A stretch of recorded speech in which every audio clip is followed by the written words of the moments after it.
அவர் பேசிக்கிட்டு இருக்க எனக்கு என்ன தோணுச்சுன்னா, மல்லூரி, நான் ஒரு கவிதை சொல்கிறேன், என்ன சும்மா முயற்சி. மல்லூரி, நீ சொல்லூரி பேசுகையில் நான் வாயூரி நின்றேன் உனக்கு முத்தமிட வேண்டும் என்று.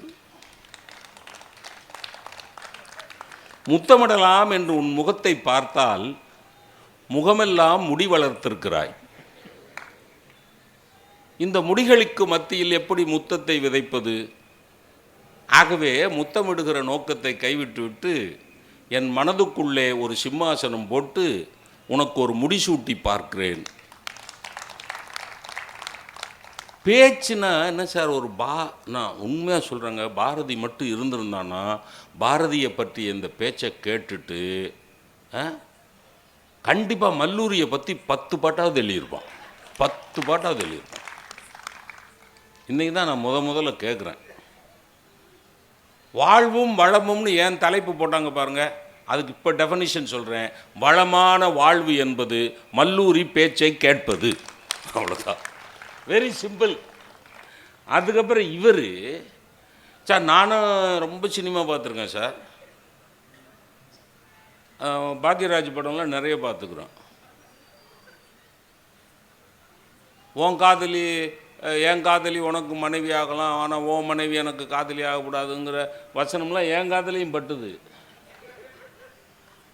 ஆனால் என் மனசுக்குள்ளே எந்த தாக்கத்தையும் ஏற்படுத்தலை. நான் அதை தான் அவர் பிருந்தா சாரதி பேசிட்டு உட்கார்ந்தோன்னு நான் சொன்னது தான்.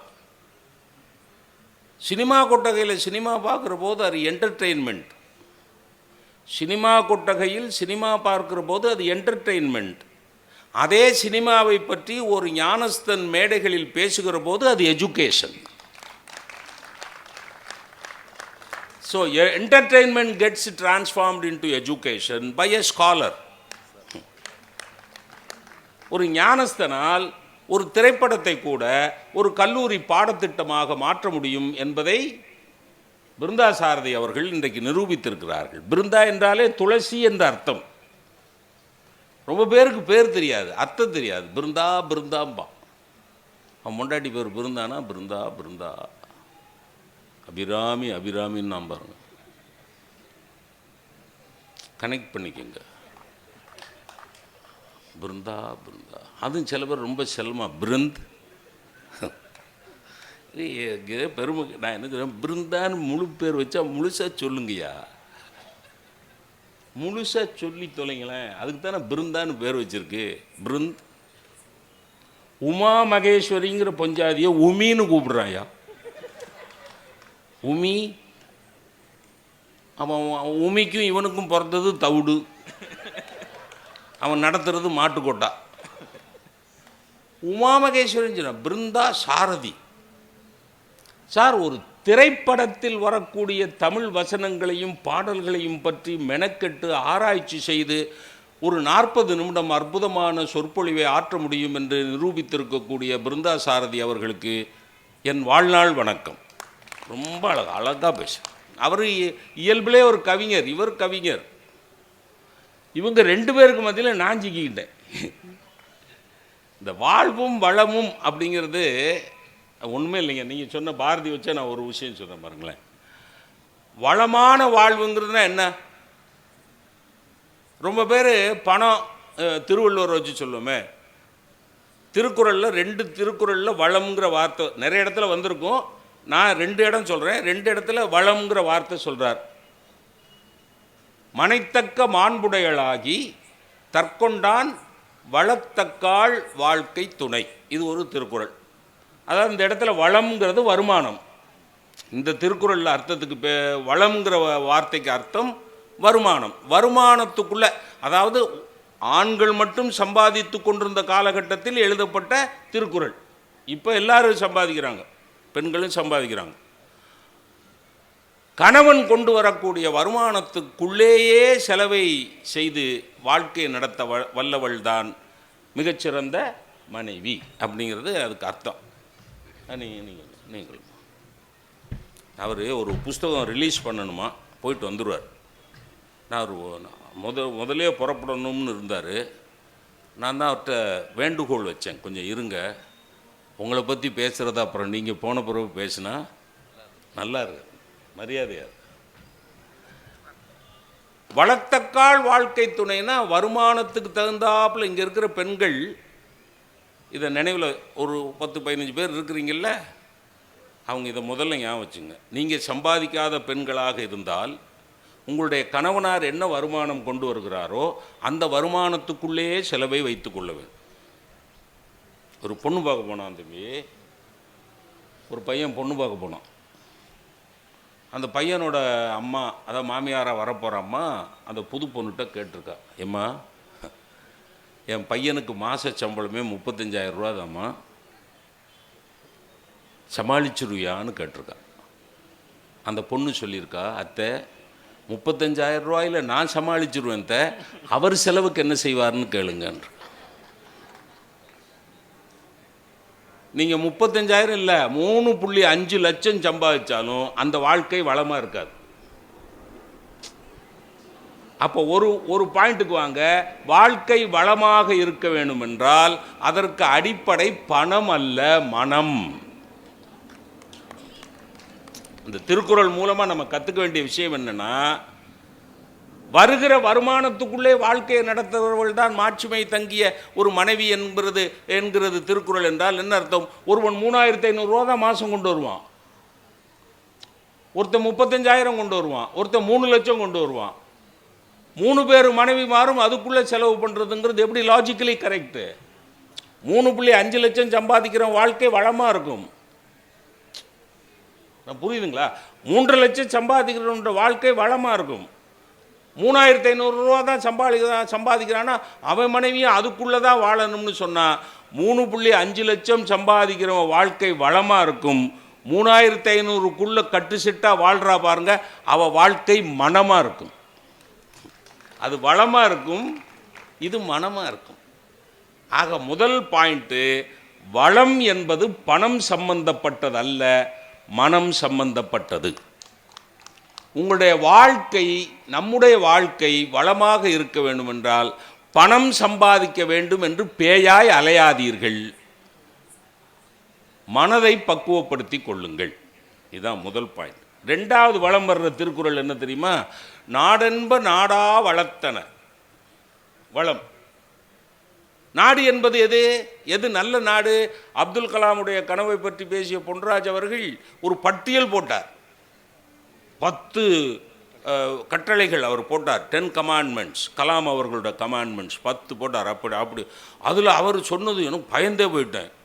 ஊழல் லஞ்ச லாவணியமற்ற ஒரு நாடு. ஒரு மாதிரி எனக்கு பதற்றமாகிவிட்டது. 2020 அது நிறைவேறும். அதனால தான் அவர் கவனமாக கனவுன்னார். அவர் என்ன நடைமுறை சாத்தியம் என்னத்தை சொல்ல, அவர் பெரிய மனுஷன், அவர் வாட்டில் கனவு கண்டுட்டு போயிட்டார். எனக்கு கூட தான் கனவு வருது, என்னென்னமோ கனவு வருது, வெளியில் சொல்ல முடியாத கனவுலாம் வருது. நாடென்ப நாடா வளர்த்தனா இன்னொரு நாட்டிலே போய் கையேந்தி கொண்டு நிற்க வேண்டிய நிலைமையில் இல்லாதது தான் நல்ல நாடு. அப்போ அந்த நாட்டுக்குள்ளே எல்லா வளமும் இருக்கணும். இயற்கை வளம், கனிம வளம், மனித வளம். வளத்துக்கு எத்தனையெல்லாம் சேர்க்கணும். வெறும் பணம் மட்டுமல்ல, வளம் என்பது கனிம வளம், நிலவளம், மண் வளம்,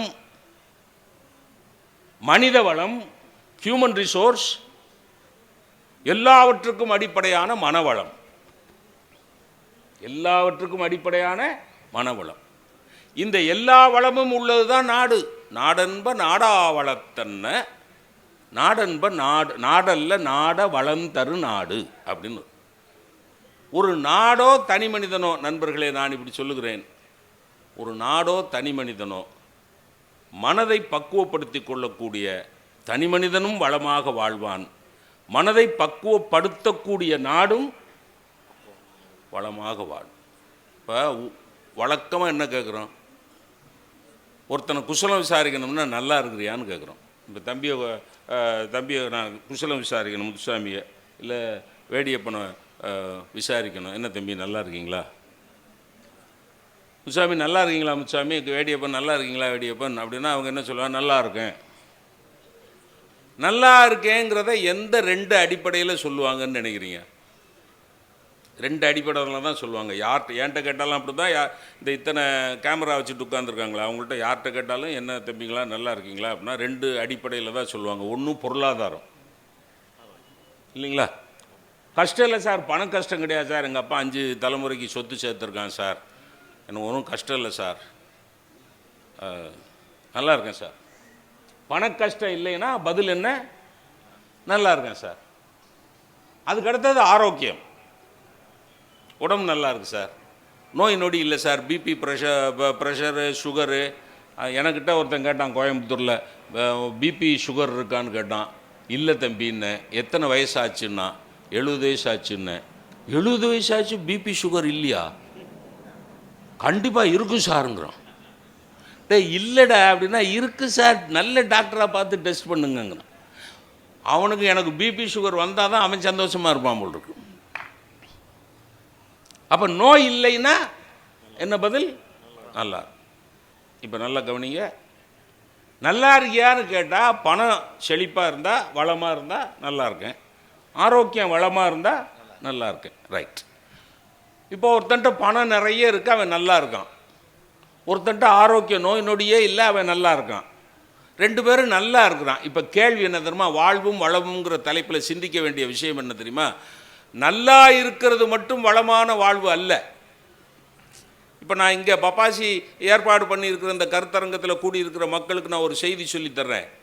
நீங்கள் உங்களுடைய உறவுகளை இழக்க வேண்டுமென்றால், உங்களுடைய நண்பர்களை இழக்க வேண்டுமென்றால், இனிமேல் அவர்களை குசலம் விசாரிக்கிற போது நல்லா இருக்கிறியா என்று கேட்காதீர்கள், நல்லவனாக இருக்கிறியான்னு கேளுங்க. ஒரு பயம் அடுத்து உங்கள்கிட்ட பேச மாட்டான். நீங்கள் வேணால் கேட்டு பாருங்களேன், என்ன தம்பி நல்லவனாக இருக்கியா, கண்டுபிடிச்சிட்டானோ? ஏன்னா முந்தானத்து தான் அவன் தப்பு பண்ணியிருப்பான், முந்தானத்து தப்பு பண்ணியிருப்பான். இந்த பயலுக்கு ஒன்றுமே தெரியாது, இவன் தெரியாமல் தான் என்ன தம்பி நல்லவனாக இருக்கியான்னு கேட்டால் பளிச்சுன்னு அடிக்கும். கண்டுபிடிச்சிட்டானோ? என்னண்ணே உங்களுக்கு எப்படின்னே தெரியுமா? என்னடா தெரியும் அண்ணே? அப்போ உங்களுக்கு தெரியாதா? சொல்கிறான், நல்லவனாக இருக்கிறியான்னு கேளுங்கிற. இப்போ கேள்வி என்ன தெரியுமா? வளமான வாழ்க்கை என்பது என்ன தெரியுமா? பணத்திலும் ஆரோக்கியத்திலும் நல்லா இருக்கிறது மட்டும் வளமான வாழ்க்கை அல்ல. நல்லா இருக்கிறதோடு சேர்ந்து எல்லாரும் நல்லவர்களாக இருந்தால்தான் அது வளமான வாழ்க்கை. நல்லா இருக்குதுன்னா நல்ல பணம் இருக்குது, வளமான வாழ்க்கை, செழிப்பாக இருக்கான். எங்கள் திருநெல்வேலி மாவட்டத்துக்கு வந்து அவனுக்கு என்னடே அவன் செழிப்பாக இருக்காண்டே. செழிப்புன்னா என்ன அர்த்தம்? நல்ல ஹெல்ப்பியாக வளமாக நல்லா இருக்கான், அவனுக்கு என்னடே நல்லா இருக்காண்டே அப்படிமா. பணம் அல்ல வளம், மனம். பணம் அல்ல வளம், ஒழுக்கம். அதான் நல்லவனாக இருக்கிறியான்னு கேட்டால் என்ன அடிப்படை? ஒழுக்கமாக இருக்கிறியான்னு அர்த்தம். ஒழுக்கமாக இருந்தால் தான் அந்த தனி மனிதனும் வளமான மனிதன், அவன் வாழுகிற நாடும் வளமான நாடு. ஒழுக்கம் கெட்ட நாட்டில் என்ன இருந்து என்ன பிரயோஜனம்? அவர் சொன்னார் இன்ஃப்ராஸ்ட்ரக்சர், 1000 இன்ஃப்ராஸ்ட்ரக்சர் சொன்னார். மக்களிடத்தில் ஒழுக்கம் இல்லை என்றால் எந்த இன்ஃப்ராஸ்ட்ரக்சர் இருந்தால் என்ன, இல்லாவிட்டால் என்ன? அந்த நாடு எப்படி வளம் பெறும்? புரியுதுங்களா? இன்ஃப்ராஸ்ட்ரக்சர் அல்ல வளத்துக்கு அடிப்படை, இன்டர்னல் ஸ்ட்ரக்சர். என் மனசுக்குள்ளே இருக்கிற ஸ்ட்ரக்சர் நல்லா இருக்கணும். நான் நல்லவனாக இருக்கணும், நான் நல்லாவும் இருக்கணும். நான் வறுமையில் வாடக்கூடாது, ஆரோக்கிய கேடு வரக்கூடாது, எனக்கு நோய் நொடி வரக்கூடாது, நான் நல்லாவும் இருக்கணும். ஆனால் அதை விட ஒரு படி மேலாக நல்லவனாகவும் இருக்கணும்ல. நான் நல்லாவும் இருந்து நல்லவனாகவும் இருந்தால் தான் அது வளமான வாழ்க்கை. அதுக்கு அடிப்படை ஒழுக்கம். ஒழுக்கம். பணம் பணம் பணம்னு அலையக்கூடாது. பணம் வேணுமானால் வசதிகளை கொடுக்கும் நண்பர்களே, வசந்தத்தை கொடுக்காது. பணம் வசதிகளை கொடுக்கும். மகாகவி பாரதியை பற்றி சொன்னார்களே மல்லூரி அவர்கள். மகாகவி பாரதிக்கு என்ன வசதி இருந்தது? என்ன வசதி இருந்தது? நல்ல சாப்பாடு கிடையாது, நல்ல துணிமணி கிடையாது. ஆனால் அவன் என்ன பாடுறான் பாருங்க. அவன் வாழ்க்கை பூரா சிரமப்பட்டுக்கிட்டே இருந்தான், அவன் வாழ்க்கை பூரா கஷ்டப்பட்டுக்கிட்டே இருந்தான், வருத்தப்பட்டுக்கிட்டே இருந்தான். ஆனால் அவன் என்ன பாடுறான்? அவர் சொன்ன பாட்டு தான். காக்கை குருவி எங்கள் ஜாதி, நீள் கடலும் மலையும் எங்கள் கூட்டம், எல்லாம் எங்கள், உங்களையும் என்னையும் சேர்த்துக்கிட்டு. காக்கை குருவி எங்கள் ஜாதி, நீள் கடலும் மலையும் எங்கள் கூட்டம், நோக்கும் திசையெல்லாம் நாமன்றி வேறில்லை, நோக்க நோக்க கொண்டாட்டம். சாப்பாட்டுக்கு வழி இல்லை, சாப்பாட்டுக்கு வழி இல்லை. அவர் நோக்கும் திசையெல்லாம் அவர் இருக்காராம். புரியுதுங்களா? வளம்னா என்னன்னு புரியுதா? வளம்னா என்னன்னு புரியுதா? மனவளம். எவன் எவன் ஒருத்தன் ஒழுக்கமாக இருக்கிறானோ அவன் தாங்க கம்பீரமாக பேச முடியும். ஞாபகம் வச்சுக்கோங்க. இல்லைன்னா மடங்கி மடங்கி பேசுவான், தயங்கி தயங்கி பேசுவான். கேடுகட்ட பயில பேசுகிறத பார்த்துருக்கீங்களா? கேடுகட்ட பயிலுள்ள பார்த்துருக்கீங்களா? தினந்தானே பார்க்குறேனுங்கிறாரு.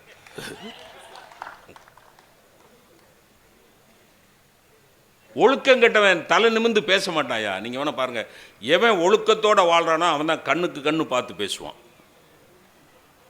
இவரை பார்த்து, பிருந்தாவை பார்த்து பேசுகிறேன்னா கண்ணுக்கு கண்ணு நான் நேராக பார்த்து பேசுனா நான் ஒழுக்கமாக, அதுதான் அளவுகோல். ஒருத்தன் ஒழுக்கமாக இருக்கானா இல்லையான்னு கண்டுபிடிக்கிறதுக்கு அதுதான் அளவுகோல். கண்ணை தாழ்த்திக்கிட்டு காலை வச்சு மண்ணை நோண்டிக்கிட்டு எவனாவது பேசினானா அயோக்கிய பையன்னு அர்த்தம். பேசுகிறான் பாருங்க, காக்கை குருவி எங்கள் ஜாதி, நீள் கடலும் மலையும் எங்கள் கூட்டம், நோக்கும் திசையெல்லாம் நாமன்றி வேறில்லை, நோக்க நோக்க கொண்டாட்டம். அதை விட இன்று புதிதாய் பிறந்தோம், இன்று புதிதாய் பிறந்தோம் என்ற எண்ணம் அதை திண்ணமுறை வளர்த்து கொண்டு தின்று விளையாடி இன்புற்று இருந்து வாழ்வீர். எதுவுமே அவனுக்கு இல்லை. எது? திங்கிறதுக்கு ஒன்றும் இல்லை, விளையாடுறதுக்கு வழி இல்லை, இன்புறதுக்கு வழி இல்லை. ஆனால் பாட்டா பாட்டா பாருங்க, பாட்டு. தின்று விளையாடி இன்புற்று இருந்து வாழ்வோம் நாம் பாருங்க. அதான் இங்கிலீஷில் ஆட்டிடியூடு. அதுக்கு என்ன வார்த்தை? ஆட்டிடியூடு. அப்போ என்ன, பாரதியை வச்சு நம்ம என்ன முடிவுக்கு வரணும்னு தெரியுமா? வறுமை ஒருவனுடைய வளத்தை பறிப்பதற்கு அல்ல, பறிக்க முடியாது. உதாரணம் பாரதி. நம்ம பாருங்க, எல்லா வசதியும் வச்சுக்கிட்டு அசதியாகவே வாழ்கிறோம். எல்லாம் எங்கள் வீட்டில் பார்த்தீங்கன்னா ஏசி இருக்குது, கார் இருக்குது, ஹீட்டர் இருக்குது, ரெஃப்ரிஜிரேட்டர் இருக்குது, எல்லாம் இருக்குது, எல்லாம் இருக்குது. என்ன ராமச்சந்திரா எப்படி இருக்க அப்படிங்க? என்னமோ இருக்கேன் சார், சாவ மாட்டாமல் கிடக்கேன், எல்லா வசதியும் இருக்குது. இங்கே பாருங்க, வளமான வாழ்க்கைக்கு உதாரணம் என்ன தெரியுமா? I am uncomfortable with all comforts. Bharati was comfortable with all discomforts. அதான் பாயிண்ட். எல்லா அசௌகரியங்களுக்கும் மத்தியில் சௌகரியமாக வாழ்ந்தான் பாரதி. எல்லா சௌகரியங்களுக்கும் மத்தியில் அசௌகரியமாகவே வாழ்கிறோம் நாம். ஆக பொருட்களில் அல்ல வளம். வளம் என்பது, எங்கள் வீட்டில் இருக்க ஃப்ரிட்ஜ் இருக்குது சார், டபுள் டோர் சார், திறந்தீங்கன்னா ஆவியாக வரும் சார். ஏசி இருக்குது சார், ஒவ்வொரு ரூம்லையும் ஏசி இருக்குது சார், 52 இன்ச்சில் டிவி இருக்குது சார். வளமான வாழ்க்கை அது. பொருள்கள் இங்கே பாருங்க, பொருட்கள் நிறைந்திருப்பதல்ல வளமான வாழ்க்கை, பொருள் நிறைந்திருப்பது தான் வளமான வாழ்க்கை, அர்த்தமுள்ள வாழ்க்கை. அதை பாரதி வாழ்ந்து காமிச்சான். அதனால தான் அவனால் பாட முடிந்தது. விசையுறு பந்தினை போல். இங்கே பாருங்க, வளமான வாழ்க்கைக்கு அவள் ஒரு 4-5 இடம் சொல்கிறான் பாருங்க. விசையுறு பந்தினை போல் உள்ளம் வேண்டிய படி செல்லும் உடல் கேட்டேன். அது நம்பர் 1. வளமான வாழ்க்கைக்கு முதல் தேவை என்ன தெரியுமா? உடல். இந்த உடலை பாதுகாப்பாக வச்சுக்கோங்க, இந்த உடம்பை ஆரோக்கியமாக வச்சுக்கோங்க. கள்ளுக்கடை சாராய கடை பக்கம்லாம் போகாதீங்க. இந்த டாஸ்மாக் கடையை பார்க்குற போதெல்லாம் எனக்கு ஞாபகம் வரும். டாஸ்மாக் கடையில் 50 பைக்கு நிற்கிது சார், வாசலில் 50 பைக்கு நிற்கிது. கால மாற்றம் எப்படி ஆகிப்போச்சு தெரியுமா? முன்னாடிலாம் தலையில் துண்டை போட்டுக்கிட்டு கள்ளச்சாராயம் குடிக்கிறதுக்கு எங்கேயாவது ஒரு ஓரத்துக்கு பதறி பதறி போகானுவோம். இப்போ பைக்கில் போகிறான், காரில் போகிறான், எல்லாம் டாஸ்மாக் கடை வாசலில் நிறுத்திட்டு உள்ளே போகிறான். டாஸ்மாக் கடை வாசலில் அத்தனை பைக்கு நிற்கிதுல, குடிச்சிட்டு ஓட்டக்கூடாதுல்ல, ட்ரங்க் அண்ட் ட்ரைவ். போலீஸ்காரர் வெளியே வெயிட் பண்ணிகிட்டே இருக்கிறார். குடிச்சிட்டு வந்து அவன் பைக் எடுத்து 1/2 கிலோமீட்டர் போனோன்னா ஊது, அவன் ஃபுன்னு ஊது. எனக்கு ஒரு டிரைவர் இருந்தா சார், ஒரு நாள் எங்கேயோ கோயம்புத்தூரில் எங்கேயோ பேசிட்டு காரில் சிவகாசி போயிட்டுருக்கேன். ஒரு டிராஃபிக் சார்ஜெண்ட்டு மிட் நைட் 2 மணிக்கு காரை நிறுத்தி, டிரைவர் இறங்கு என் டிரைவர் இறங்கிட்டான், ஊது அப்படின்னாரு. பொண்ணு ஊதுனா எனக்கு காருக்குள்ளே வாசம் வருது. குடிச்சிருக்கான் போல் இருக்க சண்டாள பையா. அட இந்த பையிலையா டிரைவராக வச்சுக்கிட்டு இருக்கோம், நம்மளை கொண்டு எங்கேயா குழியில் இறக்கிடுவானே, அதனால் இனி நாளையிலேருந்து இந்த பையன் வேணான்னு சொல்லிடணும் அப்படின்னு சொல்லிட்டு உள்ளே வந்து உட்காந்தான். போன்னு சொல்லிட்டார் டிராஃபிக் சார்ஜென்ட், போன்னு சொல்லிட்டார். இவன் டிரைவர் உள்ளே வந்தோடனே, ஏல கார்த்தி குடிச்சிருக்கியான்னு. இல்லை சார். ஏல அவர் ஊத சொல்லையில் வாசனை வந்தது இல்லைடா, அது அவர் வாயிலேருந்து வந்தது சார்.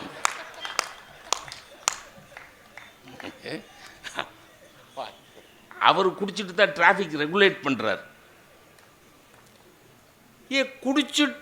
குடிச்சிட்டு வண்டி ஓட்டுறது குற்றம்னா குடிக்கிறதுக்கு வண்டியில் வர்றதும் குற்றம் தானே சார். வண்டியில் குடிக்க வந்தால் குடிச்சிட்டு எதில் போவான்? வண்டியில் தானே போவான். அப்போ என்ன பண்ணணும்? டாஸ்மாக் வாசலில் இருக்கிற பைக்கை பூரா லாக் பண்ணணும். ஏர்போர்ட்டில் லாக் பண்ணுறீங்கள, நோ பார்க்கிங்கில் நிறுத்தினா. ஏர்போர்ட்டில் நோ பார்க்கிங்கில் நிறுத்தக்கூடாத இடத்துல நிறுத்தினீங்கன்னா ஒரு இல்லை. அது மாதிரி டாஸ்மாக் வாசலில் நிற்கிற வாகனத்துக்கு பூரா என்ன பண்ணணும்? லாக் போடணும். அந்த லாக் போட வர்ற போலீஸ்காரர் குடிக்காமல் வரணும். That is all the more important. அவர் குடிச்சிட்டு வந்துட்டு அவர் பைக்கிலேயே லாக்கை போட்டு அவரே எடுக்க முடியாமல் திணறப்படாது. புரியுதா? போடு சார், குடிக்கக்கூடாது சார், உடம்பு முக்கியம் சார். விஷயூறு பந்தினை போல் உள்ளம் வேண்டியபடி செல்லும். என் மனசு என்ன நினைக்குதோ அதுபடி என் உடம்பு ஆடணும். இப்போ எனக்கு 73 வயசா, நின்று பேச முடியல, உட்கார்ந்தான் பேசுகிறேன்னு. ஏன்? என் மனசு நின்று பேசணும்னு ஆசைப்படுது, ஆனால் உடம்பு ஒத்துழைக்க மாட்டேங்குது. பாரதி அதை ஒத்துக்கல. விஷயூறு பந்தினை போல் உள்ளம் வேண்டியபடி செல்லும் உடல் வளமான வாழ்க்கையின் அடையாளம், உடம்பு ஆரோக்கியம். எனக்கு என்ன பிரச்சனை அப்படின்னா, ஹரிஷ் அவங்க அம்மாவையும் சகோதரியவும் அவங்க மனைவியவும் சகோதரியவும் கூடவே கூட்டு வந்துட்டார். அப்போ அவருக்கு ஒரு நம்பிக்கை இருக்கும், நம்ம என்ன பேசினாலும் அவங்க கை தட்டுவாங்க. கை தட்டி தானேங்க ஆகணும், சொல்லி தான் கூட்டு வந்திருப்பார். நான் முத புத்தக கண்காட்சியில் பேசுகிறேன், கை தட்டிடணும். அந்த அம்மா சொல்லியிருப்பாங்க, கை தட்டினா நீங்கள் பட்டுப்படவை வாங்கி தரணும். அப்படி ஏதாவது ஒரு ஒப்பந்தம் போட்டு கூட அவங்க வந்திருக்கலாம். அதனால் அவர் பேச பேச அவங்க கைத்தட்டி விட்டாங்க, நீங்களும் அதை அப்படியே பின்பற்றிட்டீங்க. அஷ்ரப் சாருக்கு ஒரு பெரிய ப்ளஸ் என்னென்னா, அவருடைய அந்த திருக்குறள் வள்ளுவர் குறள் குடும்பமே இங்கே வந்துட்டாங்க. அவர் வந்ததுலேருந்து அவர் திரும்பினா கைத்தட்டுறாங்க, அவர் எந்திரிச்சா கைத்தட்டினாங்க, ஆளுக்கு ஒரு புஸ்தகம் வேறு வாங்கி பரிசு கொடுத்துட்ருக்குறாங்க. அப்போ அவர் பேசினாலும் கைத்தட்டுறதுக்கு ஒரு 10 பேர் வந்திருக்காங்க. இப்போ எனக்கு என்ன பிரச்சனைனா, ராஜபாளையத்துலேருந்து வந்திருக்கிறேன். கிட்டத்தட்ட 15-16 மணி நேரம் நான் பயணம் செய்து வந்திருக்கிறேன். இப்படியெல்லாம் இவங்க ஆள் கூட்டு வருவாங்கன்னு தெரிஞ்சால் நானும் எங்கள் ஊர்லேருந்து கொஞ்சம் வேற கூட்டு வந்திருப்பேன். ஆனால் யாரும் வரமாட்டாங்க, அதுதான் பிரச்சனை. உன் பேச்சை உள்ளூரில் கேட்குறதே பெரிய பாடு, இதில் நாங்கள் ரயில் ஏறி வேற சென்னையில் கேட்கணுமா அப்படின்னு சொல்லிடுவாங்க. ஆனால் எனக்கு ஒரே ஒரு நம்பிக்கை இருக்கிறது, சென்னை எப்போதுமே வந்தவர்களை வாழ வைக்கிற ஒரு ஊர் என்கின்ற காரணத்தினால் உங்களை நம்பி நான் பேச வந்திருக்கிறேன். நான் பேசிவிட்டு போகிற வரைக்கும் உங்களுடைய அன்பான ஆதரவும் கைதட்டும் ஒத்துழைப்பும் எனக்காக இருக்கும் என்று உங்களை நம்பி நான் பேச தொடங்குகிறேன். எனக்கு தலைப்பு நம்பிக்கை தரும் வாசிப்பு அப்படின்னு ஒரு அழகான தலைப்பை கொடுத்துருக்குறாங்க. வாசிப்பு என்ன நம்பிக்கை தரும்? ஒரு மனிதன் சாதாரணமான மனிதனாக வாழ வேணும்னா வலக்கை இடக்கை இந்த 2 கை போதுங்க. ஆனால் ஒரு மனிதன் சரித்திரம் நிறைந்த மனிதனாக மாற வேண்டுமென்றால் இந்த 2 கைகள் மட்டும் போதாது, நம்பிக்கை என்ற 3வது கையும் இருந்தால்தான் ஒரு மனிதன் சாதனை மனிதனாக சரித்திர மனிதனாக மாற முடியும். அதனால தான் எனக்கு நம்பிக்கை தரும் வாசிப்பு என்று தலைப்பு கொடுத்திருக்கிறார்கள் என்று நினைக்கிறேன். இந்த புத்தகம் என்ன தந்துரும்? இந்த புத்தகம் என்ன செஞ்சிரும்? புத்தகங்கிறது வெறும் காகிதம் தானுங்க, வெறும் காகிதம். ஒரு காகிதம் என்ன செய்துவிட முடியும்? ஆனால் யோசிச்சு பாருங்க, பணம் என்பதும் காகிதம் தானே. காகிதம் என்பதற்காக பணத்தை தூக்கி போட்டுறோமா? ஒரு அறிஞன் ரொம்ப அழகாக சொன்னான், காகிதம் 2 இடங்களில் புகழ் பெறுகிறது. ஒன்று புத்தகமாக மாறும்போது, இன்னொன்று பணமாக மாறும்போது.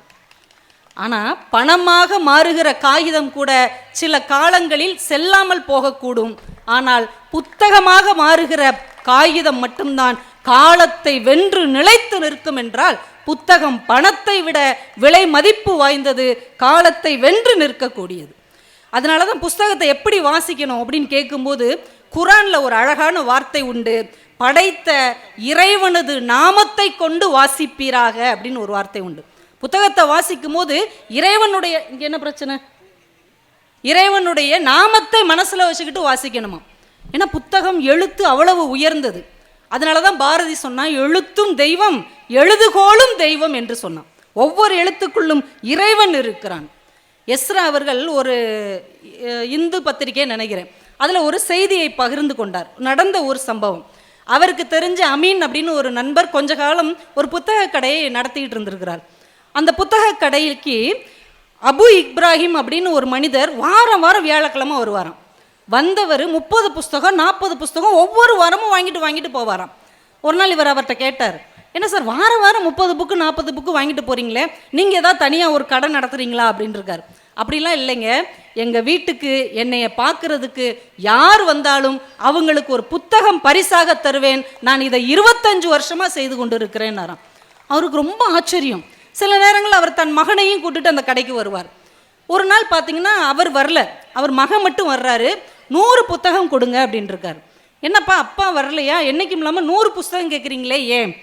உடனே இவர் சொன்னார், அப்பாவுக்கு ரொம்ப உடம்பு முடியல, ஆஸ்பத்திரியில் சேர்த்துருக்குறோம், அவரால் பேசக்கூட முடியல, அதனால அவரை பார்க்க வர்றவங்களுக்கெல்லாம் ஒரு புக்கு கொடுக்கணும்னு அப்பா ஆசைப்படுறாரு, அதனால புத்தகம் வாங்க வந்தேன். அந்த புத்தகத்தின் முகப்பில் நான் சொல்கிற மாதிரி அச்சடித்து கொடுங்க. அதுவும் எங்கள் அப்பா சொல்லிவிட்டார், என்ன தெரியுமா, என்னால் உங்களோடு பேச முடியாது, ஆனால் என் சார்பாக இந்த புத்தகம் உங்களோடு பேசும் என்று அதில் அச்சடித்து கொடுக்க சொன்னாராம். வாங்கிட்டு போயிட்டார். ஒரு 2-3 வாரம் கழித்து யாருமே வரல அவங்க வீட்டில் இருந்து.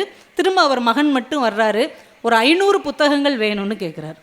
ஏன் அப்பா சரியாயிட்டாரா, எல்லாருக்கும் போய் பரிசு கொடுக்க போகிறாரான்னு கேட்டவுடனே, இல்லைங்க அப்பா இறந்து போயிட்டாரு, அப்பாவுடைய இறுதி ஊர்வலத்துக்கு யாரெல்லாம் வருகிறார்களோ அவர்களுக்கெல்லாம் புத்தகத்தை பரிசாக கொடுக்க சொல்லி அப்பா சொல்லி இருக்கிறார். அதோடைய முகப்பிலே இப்படி எழுதி கொடுங்கள், எங்கள் அப்பா சொன்ன மாதிரி, இனி நான் உங்களுடன் இருக்க மாட்டேன், என் நினைவாக இந்த புத்தகம் உங்களோடு இருக்கட்டும் என்று அந்த முகப்பிலே எழுத சொன்னார். இது என் அப்பாவின் கடைசி ஆசை என்று அந்த மகன் சொன்னார். நீங்கள் யோசித்து பாருங்கள், தன் இறுதி நாள் வரைக்கும் ஒரு புத்தகத்தை தன் சொத்தாக விட்டுவிட்டு செல்ல வேண்டும் என்று ஒரு மனிதன் ஏன் நினைக்கிறார்? கொஞ்ச நாள் முன்னாடி செய்தி பேப்பரில் நீங்கள் ஒரு விஷயம் பார்த்துருப்பீங்க. பொன் மாரியப்பன் ஒரு இளைஞன், தூத்துக்குடியை சேர்ந்தவர், சலூன் கடை வச்சிருக்கிறார். அவருடைய சலூன் கடையில் மட்டும் இந்த சினிமா நடிகைகளுடைய படமோ போஸ்டரோ எதுவுமே இருக்காது. ஒரு நூலகம் மாதிரி ஒரு ரேக்கில் நிறைய புத்தகங்கள் அடுக்கி வைக்கப்பட்டிருக்கும். அந்த கடைக்கு யார் முடிவெட்ட வந்தாலும் அவங்க அங்கே உட்காந்து வரிசையாக புக்கு படிப்பாங்க. யாரெல்லாம் நிறைய நேரம் புத்தகம் படிக்கிறாங்களோ அவங்களுக்கெல்லாம் 30% தள்ளுபடி கொடுக்குறார். அவ்வளோ ஆச்சரியமான விஷயம். முடி திருத்த போன இடத்தில் மூளையை திருத்தி அனுப்புகிற ஒரு மனிதன் இந்த பூமியிலே வாழ்ந்து கொண்டு இருக்கிறான். தன்னுடைய வருமானத்தை நினைக்காமல் வருகிறவர்கள் படிக்க வேண்டும் என்று ஒரு இளைஞன் இன்றைக்கு நினைத்து கொண்டிருக்கிறானே, என்ன காரணம்? மகாகவி பாரதியுடைய புத்தகங்களை எல்லாம் நாட்டுடைமை ஆக்குவதற்கு ரொம்ப முக்கியமான காரணம் எழுத்தாளரும் பத்திரிகையாளருமாகிய நாரண துரைக்கண்ணன் அவர்கள் தான் அதுக்கு காரணம். அவர் என்ன பண்ணார், அப்போ முதல்வராக ஓமந்தூரார் இருக்கிறார். அவரை போய் பார்த்து பேசி, பாரதி நம்ம நாட்டுக்கே சொந்தமானவன், அதனால் அவன் புத்தகங்களை எல்லாம் நம்ம நாட்டுடைமை ஆக்கணும்னு பேசி அவர்கிட்ட ஒப்புதல் வாங்கிட்டு டிகேசி, திரிலோக சீதாராம், வள்ளிக்கண்ணன் இவங்களெல்லாம் கூட்டுட்டு கடையத்துக்கு போகிறார். கடையத்துக்கு போய் செல்லம்மாள் பாரதியை பார்த்து, இந்த மாதிரி பாரதியோட புத்தகங்களை நாட்டுடைமையாக்க போகிறோம், உங்களுடைய அனுமதி வேணும்னு உடனே செல்லம்மாள் பாரதி ரொம்ப மகிழ்ச்சியோட உடனே சம்மதம் தந்துட்டாங்க. அது சம்மந்தமாக எல்லாரும் உட்காந்து பேசிகிட்டு இருக்கிறாங்க. நாரண துரைக்கண்ணனுக்கு ஒரு தந்தி வருது சென்னையிலேருந்து. தந்தியை பிரித்து பார்க்குறார். உங்கள் இளம் வயது மகன் ரொம்ப உடம்பு சரியில்லாமல் இருக்கிறான், உடனே வரவும் அப்படின்னு அந்த தந்தியில் போட்டிருக்கு. கூட இருக்கிறவங்களாம் சொல்கிறாங்க, இல்லை நீங்கள் கிளம்பி போங்க, இந்த வேலையை நாங்கள் பார்த்துக்குறோம். உடனே அவர் சொன்னார், இல்லை இது வரலாற்றில் இடம்பெற போகிய முக்கியமான வேலை, நான் இருந்து முடிச்சுட்டு தான் போவேன் அப்படின்ட்டு அது சம்மந்தமான எல்லா வேலையும் ஒரு வாரம் தங்கி இருந்து அலைஞ்சு திரிஞ்சு முடிச்சுட்டு சென்னைக்கு திரும்பி வர்றாரு. அவருடைய மகன் இறந்து போய் உடல் அடக்கமும் செய்யப்பட்டு விட்டது. ஒரு புத்தகத்திற்காக தன் மகன் இறப்பை கூட பொருட்படுத்தாமல் ஒரு மனிதன் எப்படி வாழ முடிந்தது? யோசித்து பாருங்கள். டிகேசி என்று சொல்லக்கூடிய ரசிகமணி எங்கள் குற்றாலத்தை சேர்ந்தவர். அவருக்கு ஒரே ஒரு மகன். குற்றாலத்தில் குளிச்சிட்டு இருக்கும் போது தவறி விழுந்து அந்த பையன் இறந்து போயிட்டான். அந்த பையன் இறந்த செய்தி கேட்ட உடனே கவிமணி அவர்கள் ஒரு இரங்கற்பா ஒரு கவிதை எழுதி அவருக்கு அனுப்புகிறார். அந்த கவிதையை படித்த உடனே ஏங்கி ஏங்கி அழுறார் டிகேசி. பக்கத்தில் உள்ளவங்களாம் என்ன பையன் நினைப்பு வந்துருச்சா அப்படின்னு கேட்குறாங்க. அதுக்கு டிகேசி என்ன பதில் சொன்னார் தெரியுமா? இல்லை இல்லை, தமிழுக்கு இப்படி ஒரு பாடல் கிடைக்கும் என்றால் இன்னொரு மகனை கூட நான் சாவுக்கு கொடுக்க தயாராக இருக்கிறேன், ஆனால் எனக்கு இன்னொரு மகன் இல்லையே என்று சொன்னார். யோசிச்சு பாருங்க, தன் பிள்ளையின் இறப்பை விட கவிமணி தேசிய விநாயகம் பிள்ளை எழுதிய கவிதைக்கு ஒரு மனிதன் இவ்வளவு பெரிய முக்கியத்துவம் ஏன் கொடுக்கிறார்? அந்த புத்தகம், அந்த எழுத்து, அந்த இலக்கியம் என்ன செய்துவிடும்? புத்தகத்தால் என்ன செய்துவிட முடியும்?